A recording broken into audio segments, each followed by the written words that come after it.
श्री जगन्नाथ मंदिर पुरी में ज्येष्ठ शुक्ल एकादशी को, जिसे निर्जला एकादशी कहा जाता है, भगवान जगन्नाथ और देवी रुक्मिणी, जो स्वयं देवी लक्ष्मी है, का विवाह उत्सव बड़े धूमधाम से मनाया जाता है। भगवान जगन्नाथ और देवी लक्ष्मी का वैदिक विवाह केवल एक अनुष्ठान नहीं, बल्कि विरह, प्रेम और संपूर्ण समर्पण का पर्व होता है। इस पवित्र विवाह में एक पवित्र वस्त्र को दोनों के वस्त्रों से जोड़कर एक गांठ बांधी जाती है। ये गांठ केवल दो वस्त्रों की नहीं, बल्कि दो आत्माओं, दो धड़कनों की होती है। भक्तगण आनंद पूर्वक इस दिव्य युगल का मंगल मिलन मनाते हैं। इसके ठीक बाद आता है स्नान पूर्णिमा, जब भगवान जगन्नाथ अपने भाई बलभद्र और बहन सुभद्रा के साथ विधिवत स्नान करते हैं। इस विशेष स्नान अनुष्ठान के बाद मान्यता है कि भगवान बुखार से पीड़ित हो जाते हैं। इसी कारण उन्हें अनसर घर में विश्राम हेतु ले जाया जाता है, जहां वे 15 दिन तक दर्शन नहीं देते। ऐसे ही भक्ति से भरपूर हमारी संस्कृति और परंपरा को जानने के लिए हमारे चैनल को सब्सक्राइब करना न भूलें। आपका साथ ही हमारी सबसे बड़ी शक्ति है। फिर आती है आषाढ़ शुक्ल द्वितीया, जब भगवान जगन्नाथ अपने भाई बहन के साथ रथ यात्रा पर निकलते हैं। रथ यात्रा आरंभ होने से पहले भगवान लक्ष्मी से कहते हैं, हे प्रिय, मुझे 2 दिनों के लिए गुंडिचा मंदिर जाना है, मेरी मौसी के यहाँ। लेकिन देवी लक्ष्मी, जो अब उनकी नवविवाहिता है, मन में आशंकित हो उठती है। भगवान मुस्कुराते हैं, परंतु मौन रहते हैं। वे निकल जाते हैं अपने भाई बलभद्र और बहन सुभद्रा के साथ, देवी लक्ष्मी को पीछे छोड़कर। लेकिन 2 दिन नहीं, 3 भी नहीं, पूरे 5 दिन बीत गए। श्रीमंदिर की अधिष्ठात्री देवी लक्ष्मी, जो पूरे जगत की स्वामिनी है, स्वयं मंदिर में अकेली रह गई। नवविवाहिता लक्ष्मी के मन में व्याकुलता बढ़ने लगी। वो सोचने लगी, प्रभु ने मुझसे बिना बताए इतनी लंबी यात्रा कैसे की? क्या मैं इतनी तुच्छ हूँ? क्या मेरी कोई चिंता नहीं? विरह की पीड़ा, मान और स्नेह तीनों ने मिलकर एक संकल्प जगा दिया। मैं स्वयं जाऊंगी और देखूंगी कि मेरे स्वामी क्या कर रहे हैं। भव्य पलकी सजाई गई, देवी को राजसी वैभव के साथ शोभायात्रा में ले जाया गया। बस मंदिर के बाहर खड़ी होकर अपने स्वामी की एक झलक की अभिलाषाली दृष्टि गड़ाई रही। भीतर से कोई पुकार न आई, कोई दर्शन न हुए, कोई क्षमा न मांगी। क्योंकि भगवान जगन्नाथ तो अपनी बहन और भाई के साथ आनंद में लीन थे, उन्हें संसार की रीतियों की सुध नहीं थी। जब उनकी पुकार भी भीतर तक न पहुंची, तो देवी ने अपना मन का आक्रोश, हृदय का ताप और प्रेम की पीड़ा सब कुछ नंदीघोष रथ के सामने खोल दिया।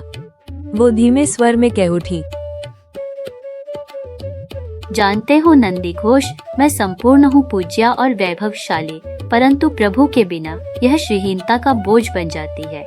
जब प्रभु मंदिर में नहीं होते तो किसे मैं 56 भोग परोसूं, किसके चरण दबाते हुए उन्हें सुलाऊं।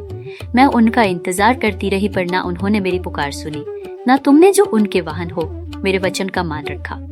इतना कहते ही देवी लक्ष्मी की आंखों से आंसू बहने लगे। उनके हृदय की वेदना जब मान में बदल गई, तो उन्होंने अपने सेवकों को आदेश दिया, जाओ, जाकर नंदीघोष को बता दो कि दर्द कैसा होता है, जो रथ मेरे स्वामी को लेकर गया और मुझे पीछे छोड़ गया। अब समय है कि वो भी थोड़ा टूटा हुआ महसूस करे।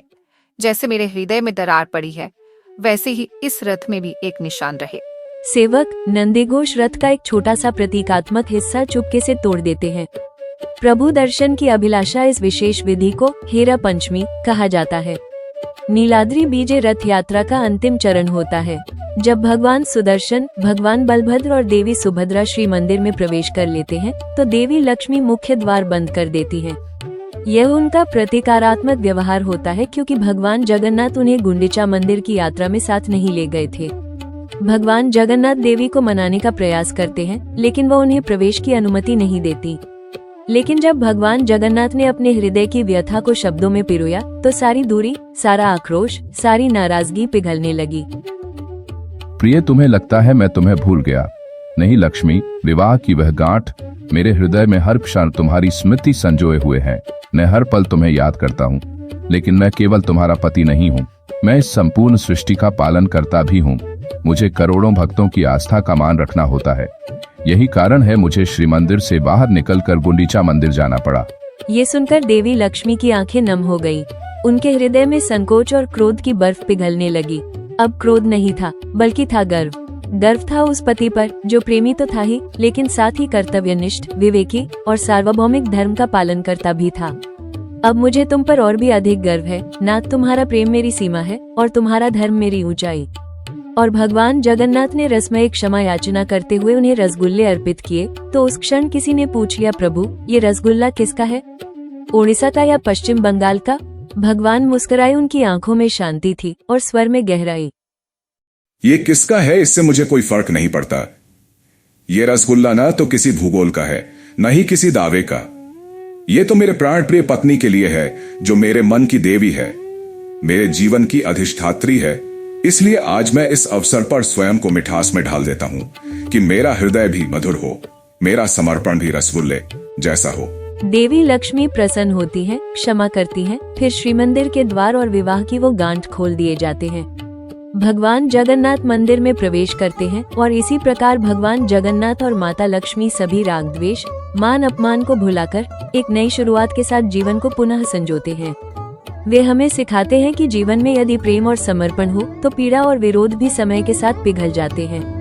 बीते हुए कल की पीड़ा को छोड़कर क्षमा और समझदारी के साथ आगे बढ़ना ही सच्चा धर्म है।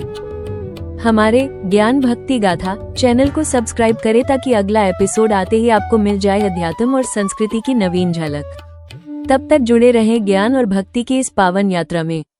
जय जगन्नाथ।